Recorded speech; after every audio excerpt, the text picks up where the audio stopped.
And Ohio's governor this morning said it's safe to return to the area of East Palestine. NTD spoke with a reporter on the ground to get firsthand insight into what the locals say.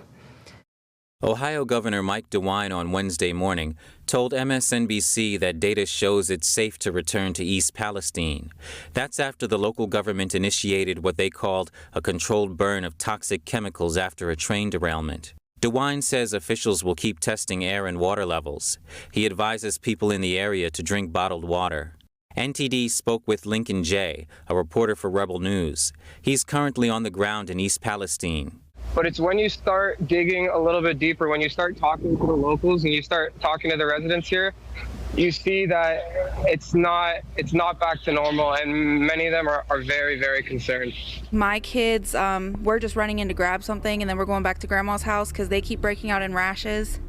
Jay says many media outlets don't really show the day-to-day life of locals in the area and how they're dealing with the situation.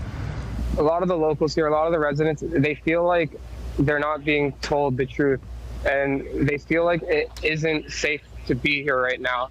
But a lot of them, they don't really have a choice, whether it's they have a mortgage or whatever the case may be.